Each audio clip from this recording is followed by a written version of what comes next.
Olá! Nós estamos aqui para falar do capítulo 7, empatia, né? Benignidade é o tema do coração restaurado. Veja, nós já estudamos nos capítulos, né, sobre as questões emocionais, sobre as raízes de medo, e as raízes de medo, ela tem muito a ver com este primeiro lado da gangorra, né? No presente, o estresse, a gente estudou um capítulo sobre estresse, um capítulo sobre ansiedade, né, o excesso de futuro, de preocupação, capítulo da depressão, de onde vêm os nossos traumas, mas todos têm raiz no medo. E o medo tem a tendência, muitas vezes, de nos fazer o eu baixo, codependente, que aceita, né, às vezes, uma dependência emocional do outro, que muitas vezes está do outro lado da gangorra, né? Que nos trata com indiferença, com ira, com maldade. A gente, de fato, pode ocorrer a gente está neste lado da gangorra. A gente tratar os outros com maldade e indiferença, ou ainda vivemos em situações diferentes de um lado ou de outro. Era meu caso. Em casa, né, eu estava ali com uma banana presa dentro da codependência. Também no trabalho, acabava exercendo um pouco de superioridade e presa no eu alto. Talvez nem tudo aquilo está condizendo para a gente, mas a gente está preso ali. Então, isso é muito complicado. E a cura, gente, é crescimento em amor. E o amor é equilíbrio. O eu precisa crescer, mas ele não precisa quebrar o outro, porque muitas vezes nós queremos crescer e aquele que foi agora codependente, ele passa então a ser o controlador do outro. Isso é um desastre, isso não é cura genuína, nem é a cura bíblica, nem a cura de fato que nos faz crescer em amor, né? Então Deus tem ali os frutos do Espírito e os três blocos dele é de crescer, que é paz, paciência, alegria, que ele tem para o presente, futuro e para o passado, essas respostas e essa cura.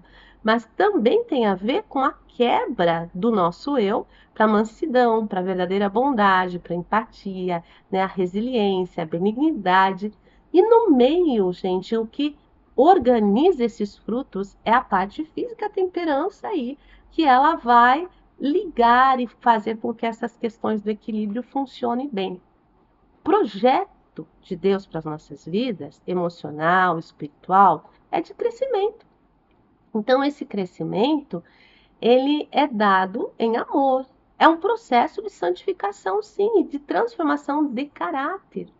Mas, gente, olha, lutando pelas nossas próprias forças, a gente até consegue crescer. A gente consegue deixar alguns vícios, né? Mas é como esse primeiro bloco dessa espiral aí. O crescimento é pequeno. Agora, quando há a permissão do Espírito Santo, a entrega completa e a transformação dele, o crescimento é enorme. Olha, a bênção da vida da fé alcança até 1000 gerações.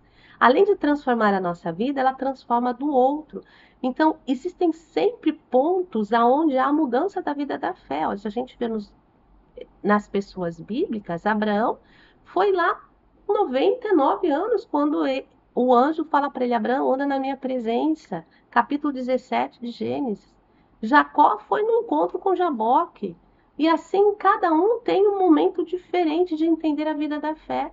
E essa vida da fé, ela tem muito a ver com o caminho do alimento sólido. Então, olha o que diz o texto mesmo, né, aí na página 125 do livro, trazendo o texto de Hebreus 5, de 11 a 14, da Bíblia Linguagem Contemporânea. Vocês deviam ser mestres, é Cristo falando, né? Ali, Paulo falando, mas percebo que ainda precisa de alguém que sente com vocês, ensine os princípios elementares acerca de Deus. Meus irmãos, ele disse, vocês estão tomando leite materno quando deviam estar comendo alimento sólido. O leite é para os inexperientes. Existe muito mais para esse crescimento e para essa maturidade cristã.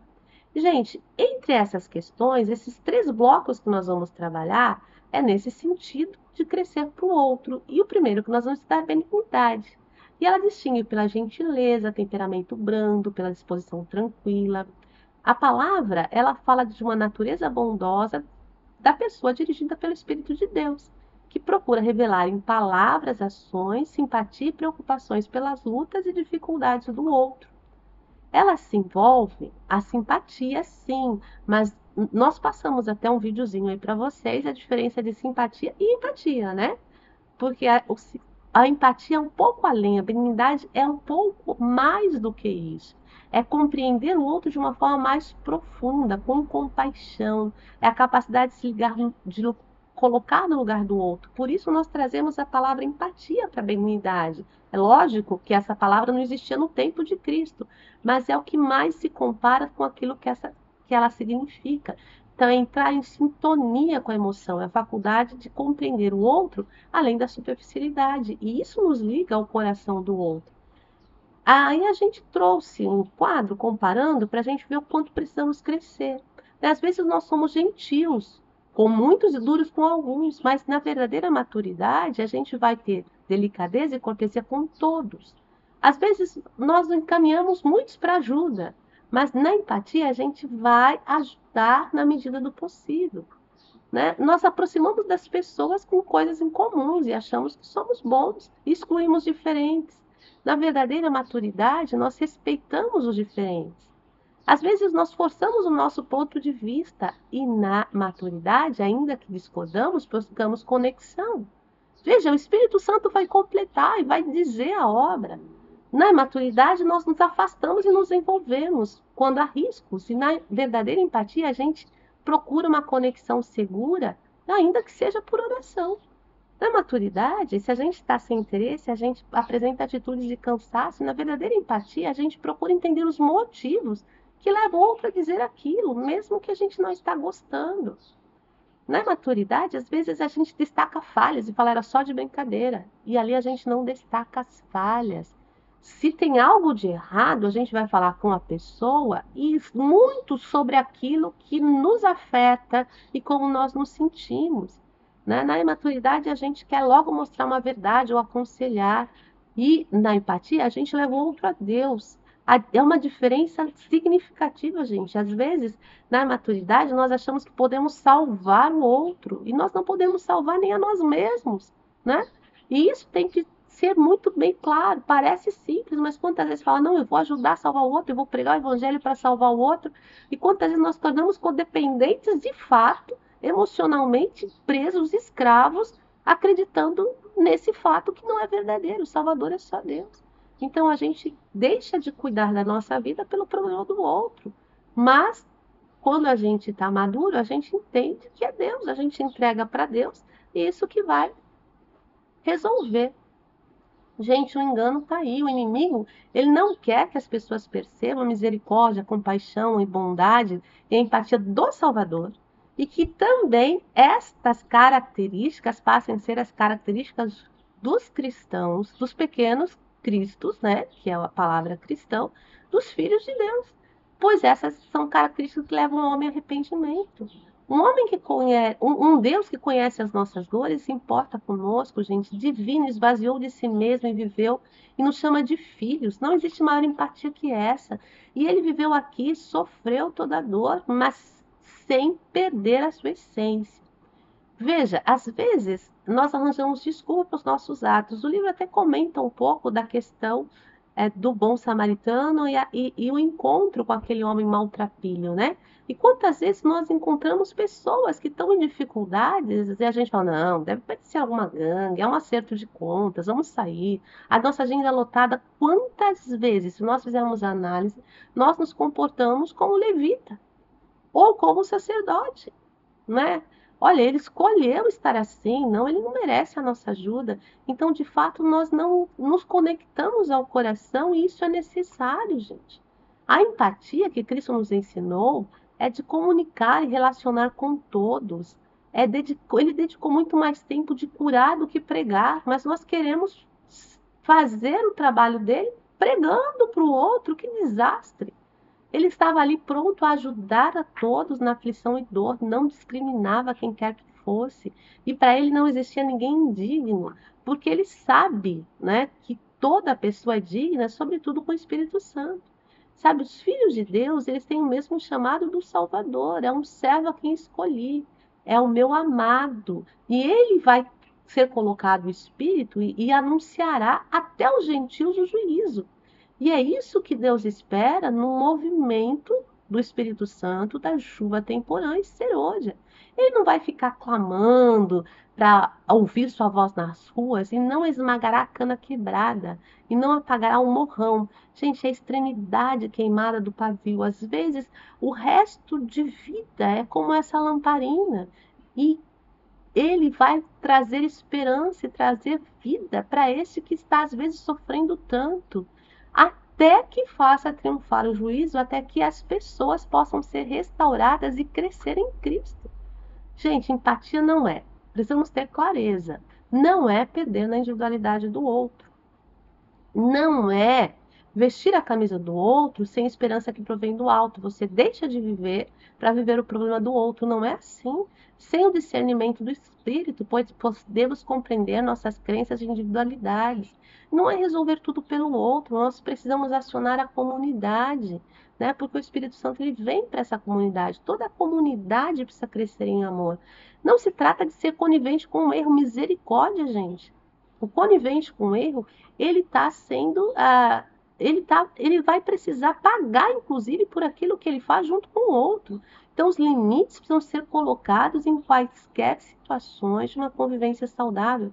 Gente, a lei de Deus são 10 limites, só limites do amor, não podem ser quebrados porque é uma essência. Os 4 primeiros, a essência e o limite para a gente conviver com Deus. E os outros 6, limites de convivência saudável com o outro. Empatia quando Deus pediu para levar a carga dos outros, ele disse para cada um ser responsável por si mesmo. Eu não tenho, gente, que ficar molhando ali o jardim do outro, e é no sentido da própria vida. Eu não posso tentar viver a vida do outro. Mesmo os nossos filhos, eles precisam crescer. Então, a cada ano que eles crescem, eles são de mais responsabilidades. Eles são responsáveis por suas escolhas e por sua vida. Deus nos coloca por guardadores, Deus nos coloca para ser testemunhas do milagre que Deus faz conosco, mas o Salvador é Cristo. Então a gente pode ajudá-lo a levantar, desde que a gente esteja em pé, a levantar e olhar para Cristo, né? A palavra é clara: amar o próximo como a ti mesmo, e não pelas nossas forças, gente, mas pela força do Senhor. Por isso a gente pode ser um grande colaborador num grupo de escuta como esse, né? Num grupo de apoio, porque não é na nossa força, a gente está levando eles ao Espírito Santo, e é o Espírito Santo que faz um milagre. Então, a verdadeira religião é marcada por empatia por aqueles que mais precisam, os que podem fazer muito pouco por nós mesmos. Essa é a religião pura e imaculada: visitar os órfãos, as viúvas nas suas tribulações, guardar-se da corrupção do mundo. É o Espírito Santo que faz nascer em nós um senso de compaixão íntimo, da convicção de que há algo sagrado em cada pessoa. Sabe, eu sei que Deus me resgata ali do orgulho que eu nem sabia que existia. E veja, o orgulho, ele vem de um senso de malignidade, de ali, talvez não possessão, mas uma influência satânica tão grande, próximo ao próprio anjo mau principal. Então, gente, isso é quebrado. E se Deus nos faz entender isso, existe graça para qualquer problema. Isso precisa ser entendido. Então, a gente precisa deixar de lado a nossa atitude egocêntrica de achar que só existe salvação para algumas pessoas, como a gente os considera. Então, a gente precisa escutar as pessoas, aprender a comunicar, ouvir atentamente, mesmo que não foi dito. Gente, as pessoas que mais ferem são só feridas, às vezes é de um abraço, e às vezes precisam de tão pouco. É esse pouco que às vezes elas não tiveram, né? Elas podem receber de Deus, mas dos filhos de Deus, elas recebendo também, elas vão entender o que é amor. Então, por isso, Deus nos pede para ligarmos emocionalmente com o outro, respeitando a diferença, desafiando os nossos preconceitos e perceber as questões que nos unem. Sabe, Isaías 58, a Senhora diz para a gente ler esses textos várias vezes.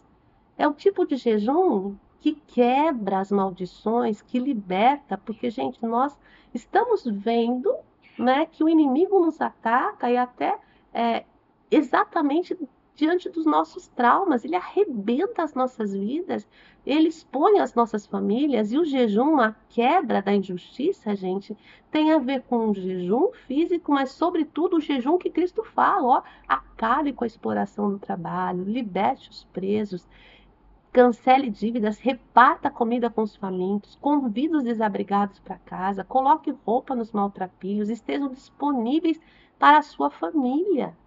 Deus em primeiro lugar e a nossa família. É a família que é um bem maior e que vai falar do Evangelho. Façam isso e as luzes se acenderão. Olha, aquilo que estava apagando vai se acender, a luz de Deus, a luz que ilumina o caminho do outro e a sua e da sua casa, e será mudada. Sabe, ajude os outros e você vai pavimentar um caminho para a sua casa, a sua igreja, os seus amigos e até os seus inimigos encontrar o Eterno. E o Eterno vai garantir essa passagem. E quando vocês orarem, gente, estando cheios do Espírito Santo, Deus responderá. Vocês clamarão por ajuda e eu direi: estou aqui. Gente, o texto é: amai vossos inimigos e fazei bem aos que vos odeiam. Bendizei os que maldizem, orai pelos que caluniam. Sabe, às vezes você está vivendo uma guerra e você fala não, e tem ódio no coração, mas quando você começa a orar por aquele que te machuca ali no teu espaço de trabalho, gente, é quebrado o poder de Satanás e de seus anjos. E Deus vai poder fazer um milagre em todo o seu entorno. Então é só o amor que constrange. E quando você começar a orar, gente, eu vou dizer para vocês, se você orar um ano por um inimigo, ele se torna seu amigo no seu coração. Isso vai fazer toda a diferença. Então, gente, isso é empatia. É um sentimento que nos liga aos laços de amor. É uma atitude compreensiva de reconhecer o outro na diversidade, dor e tristeza. Empatia é um dom do Criador e necessitamos para andar juntos como irmãos. E fica aqui o nosso material de hoje. Um beijo para todos.